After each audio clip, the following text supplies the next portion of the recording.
ओम शांति। ये बाबा की 14 तारीख की साकार वाणी है।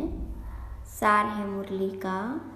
मीठे बच्चे आज्ञाकारी बनो। बाप की पहली आज्ञा है अपने को आत्मा समझ बाप को याद करो। प्रश्न, आत्मा रूपी बर्तन अशुद्ध क्यों हुआ है? उसको शुद्ध बनाने का साधन क्या है? तो बाबा ने कहा, वाहियात बातों को सुनते और सुनाते आत्मा रूपी बर्तन अशुद्ध बन गया है।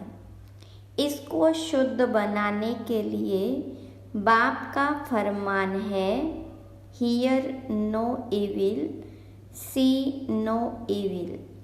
एक बाप से सुनो, बाप को ही याद करो, तो आत्मा रूपी बर्तन शुद्ध हो जाएगा।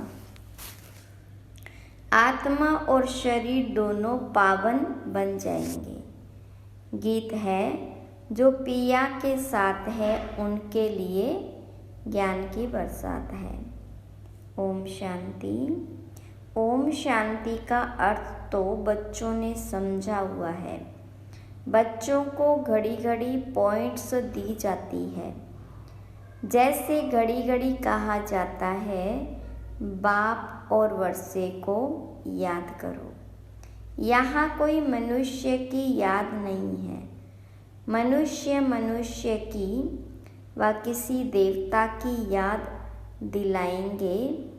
पारलौकिक बाप की याद कोई दिला न सके, क्योंकि बाप को कोई जानते नहीं। यहाँ तुमको घड़ी घड़ी कहा जाता है, अपने को आत्मा समझ बाप को याद करो। जैसे बाप को बच्चे होते हैं तो सब समझ सकते हैं, यह बाप से वर्षा लेने आया है। फिर उनको बाप और वर्षा याद रहता है। यहाँ भी ऐसे है। जरूर बच्चे बाप को जानते नहीं हैं, इसलिए बाप को आना पड़ता है। जो बाप के साथ है उन्हों के लिए यह ज्ञान बरसात है। वेद शास्त्रों में जो ज्ञान है वह सब है भक्ति मार्ग की सामग्री। जप तप दान पुण्य संध्या गायत्री आदि जो कुछ करते हैं वह सब है भक्ति मार्ग की सामग्री। सन्यासी भी भक्त हुए, पवित्रता बिगर कोई शांति धाम जा नहीं सकते। इसलिए वह घर बार छोड़ जाते हैं, परंतु सारी दुनिया तो ऐसे नहीं करेगी। उन्हों के इस हठयोग की भी ड्रामा में नूंद है।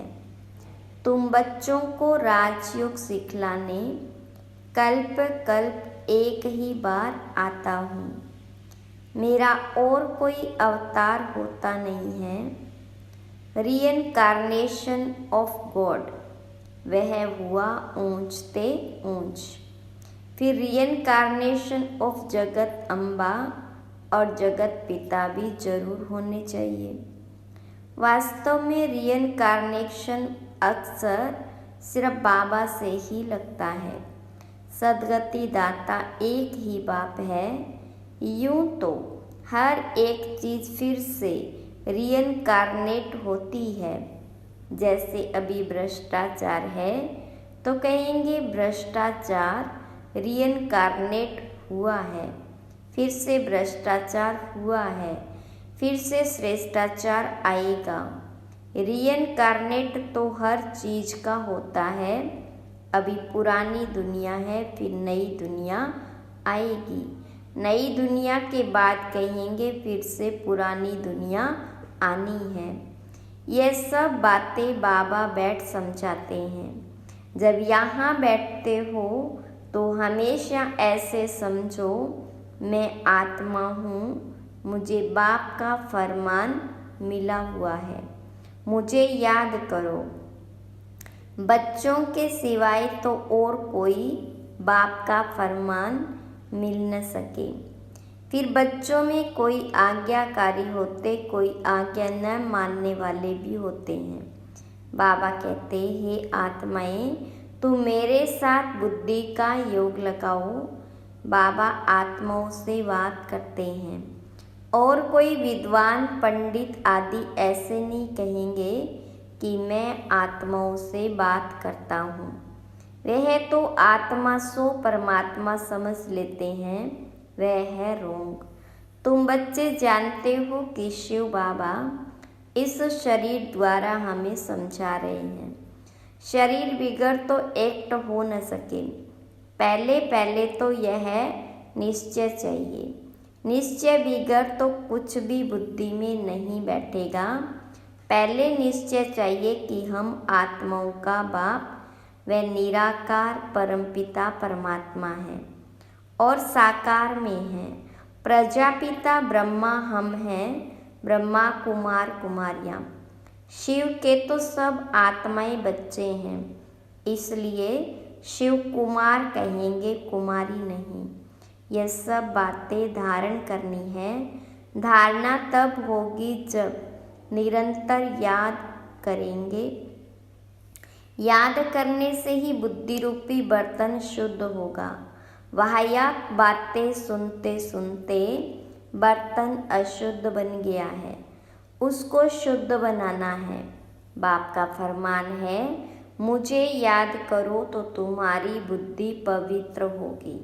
तुम्हारी आत्मा में खाद पड़ गई है, अब पवित्र बनना है। सन्यासी कहते हैं आत्मा निर्लेप है। बाबा कहते आत्मा में ही खाद पड़ी है। श्री कृष्ण की आत्मा और शरीर दोनों पवित्र है। दोनों पवित्र सिर्फ सतयुग में ही होते हैं, यहाँ तो हो नहीं सकते। तुम आत्माएं नंबरवार पवित्र होती जा रही हो, अभी पवित्र बनी नहीं है। कोई भी पवित्र नहीं है, सब पुरुषार्थ कर रहे हैं। अंत में नंबरवार सबकी रिजल्ट निकलेगी। बाबा आकर सभी आत्माओं को फरमान करते हैं कि मुझे याद करो, अपने को अशरीरी समझो, देही अभिमानी बनो। मूल यह बात बाबा भीतर कोई समझा नहीं सकते। पहले यह पूरा निश्चय होगा तो विजय पाएंगे, निश्चय नहीं होगा तो विजय नहीं पाएंगे। निश्चय बुद्धि विजयंती, संशय बुद्धि विनशंति। गीता में कोई कोई अक्षर बहुत अच्छे हैं, इसको कहा जाता है आटे में नमक। बाबा कहते मैं तुमको सभी वेदों शास्त्रों का सार समझाता हूँ कि इनमें क्या क्या है। यह सब भक्ति मार्ग के रास्ते हैं। इनकी भी ड्रामा में नूंद है। यह प्रश्न नहीं उठ सकता कि यह भक्ति मार्ग क्यों बनाया हुआ है। यह तो अनादि बना बनाया ड्रामा है। तुमने भी इस ड्रामा में बाबा से स्वर्ग के मालिक बनने का वर्षा अनेक बार लिया है और लेते रहेंगे। कभी अंत नहीं हो सकता। यह चक्र अनादि फिरता ही रहता है। तुम बच्चे अभी दुख धाम में हो, फिर शांति धाम में जाएंगे। शांति धाम से सुख धाम में जाएंगे, फिर दुख धाम में आएंगे। यह अनादि चक्र चलता ही रहता है। सुख धाम से दुख धाम आने में तुम बच्चों को 5000 वर्ष लगते हैं, जिसमें तुम 84 जन्म लेते हो। सिर्फ तुम बच्चे ही 84 जन्म लेते हो, सब नहीं ले सकते। यह बेहद का बाप तुमको डायरेक्ट समझा रहे हैं। और बच्चे फिर मुरली सुनेंगे व पढ़ेंगे या टेप सुनेंगे। टेप भी सब नहीं सुन सकते। तो पहले तुम बच्चों को उठते बैठते इस याद में रहना है। मनुष्य तो माला फेरते राम राम जपते हैं, रुद्राक्ष की माला कहते हैं ना। अब रुद्र तो है भगवान। फिर इस माला में मेरुदाना इकट्ठा है। वह तो विष्णु के युगल स्वरूप है। वह कौन है? यह माता पिता जो फिर विष्णु के दो रूप लक्ष्मी नारायण बनते हैं, इसलिए इनको मेरु कहा जाता है। फूल है शिव बाबा, फिर मेरु यह है मम्मा बाबा, जिनको माता पिता कहते हैं। विष्णु को माता पिता नहीं कह सकते, लक्ष्मी नारायण को माता पिता तो उनके बच्चे ही कहेंगे। आजकल तो सबके आगे जाकर कहते तमेव माताश्च पिता तमेव। बस कोई एक ने महिमा की तो उनके पीछे फॉलो करने लग पड़ते हैं। यह है ही इनराइटियस दुनिया। कलयुग को कहा जाता है अनराइटियस, सतयुग को कहा जाता है राइटियस। वहाँ आत्मा और शरीर दोनों पवित्र होते हैं। सतयुग में श्री कृष्ण गोरा है, फिर अंतिम जन्म में उनकी आत्मा सांवरी बनी है। यह ब्रह्मा सरस्वती इस समय सांवरे है ना। आत्मा काली बन गई है तो उनका जेवर भी काला बन गया। सोने में ही खाद पड़ती है, उससे जेवर भी जो बनता है वह खाद वाला। सतयुग में जब देवी देवताओं की गवर्नमेंट है तो यह झूठ खाद होती नहीं।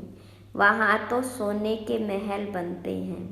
भारत सोने की चिड़िया था, अभी तो मुलम्मा है। ऐसे भारत को फिर से स्वर्ग बाबा ही बना सकते हैं। बाबा समझाते हैं, श्रीमद् भगवानुवाच है ना। श्री कृष्ण तो दैवी गुणों वाला है, दो भुजा दो टांग वाला है। चित्रों में तो कहाँ नारायण को, कहाँ लक्ष्मी को चार भुजाएं दी। समझते कुछ भी नहीं। ओम अक्षर भी कहते हैं, ओम का अर्थ बताते हैं।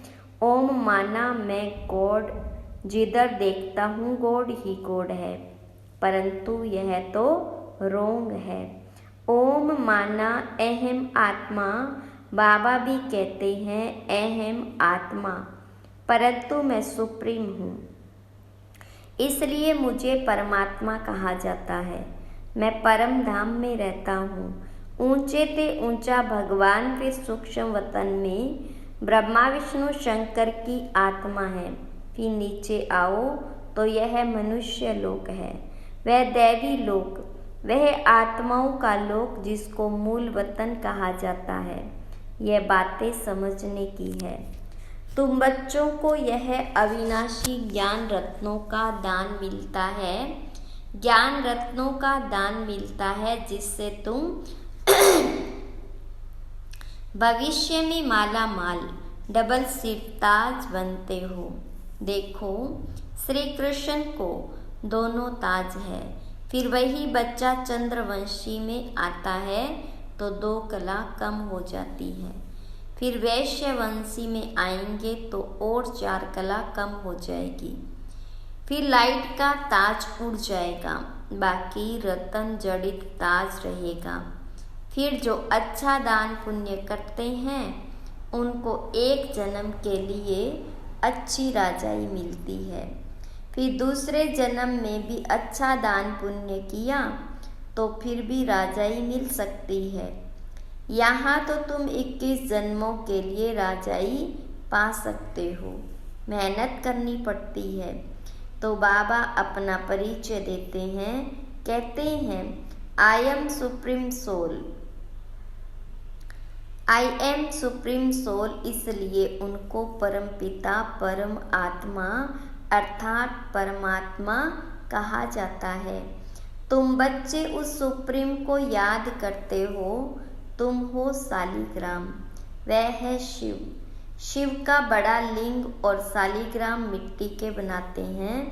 यह कौन सी आत्माओं का यादगार बनाते हैं, यह भी कोई नहीं जानते।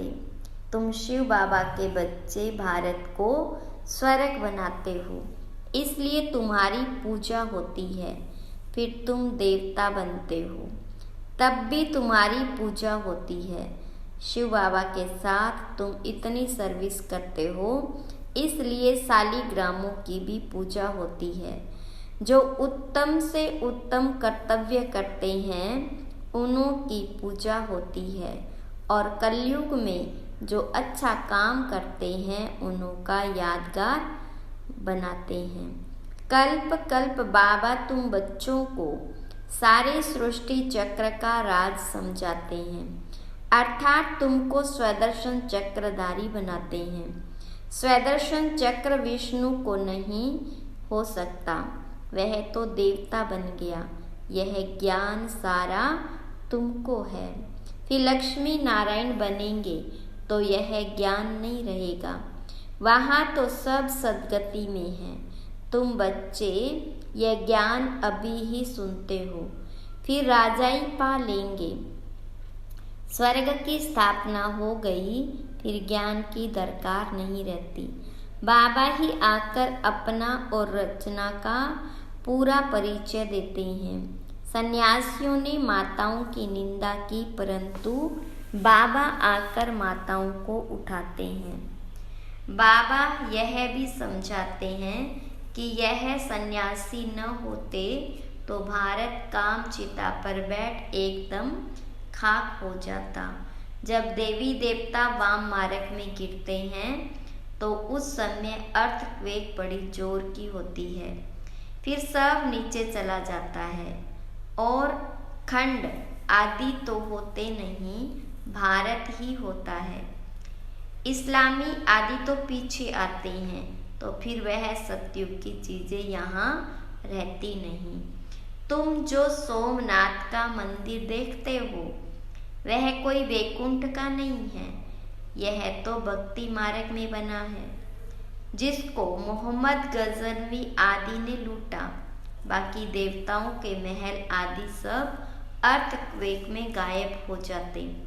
ऐसे नहीं कि महल के महल नीचे गए हैं, वही फिर ऊपर आ जाएंगे, नहीं, वह जो अंदर ही टूट फूट सड़ जाते, फिर उसी समय खोदते हैं तो कुछ न कुछ मिलता है। अभी तो कुछ भी नहीं मिलता, शास्त्रों में कोई यह बातें नहीं है। सदगति दाता है ही एक बाप। पहले पहले तो यह निश्चय चाहिए, निश्चय में ही माया विघ्न डालती है। कहते हैं भगवान कैसे आएगा, अरे शिव जयंती है तो जरूर आए होंगे। बाबा ने समझाया है, मैं बेहद के दिन और बेहद की रात के संगम पर आता हूँ। यह कोई नहीं जानते किस समय आता हूँ, तुम बच्चे जानते हो। बाबा ने ही यह नॉलेज दी है और दिव्य दृष्टि से यह चित्र आदि बनवाए हैं। गीता में भी कल्प वृक्ष का कुछ वर्णन है।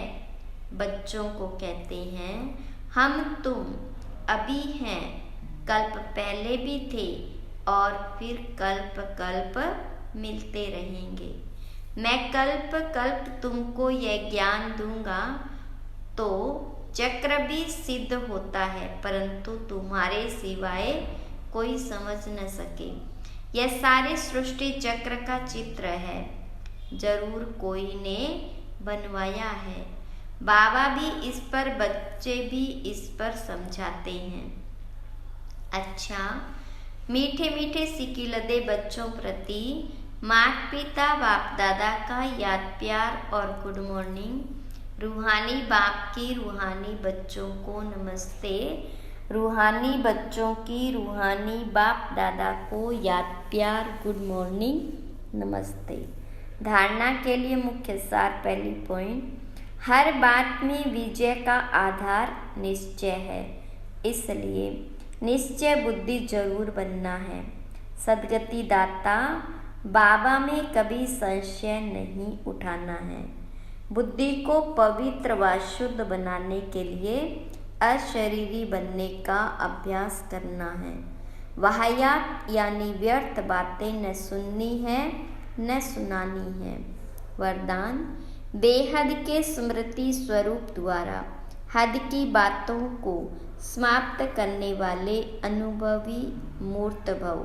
विस्तार है, आप श्रेष्ठ आत्माएं डायरेक्ट बीज और मुख्य दो पत्ते त्रिमूर्ति के साथ समीप संबंध वाले तना हो।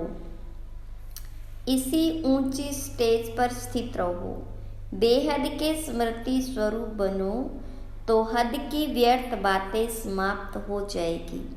अपने बेहद के बुजुर्गपन में आओ तो सदा सर्व अनुभवी मूर्त हो जाएंगे। जो बेहद के पूर्वजपन का ऑक्यूपेशन है उसको सदा स्मृति में रखो। आप पूर्वजों का काम है अमर ज्योति बन अंधकार में भटकती हुई आत्माओं को ठिकाने पर लगाना। स्लोगन, किसी भी बात में मूंझने के बजाय मौज का अनुभव करना ही मस्त योगी बनना है। ओम शांति।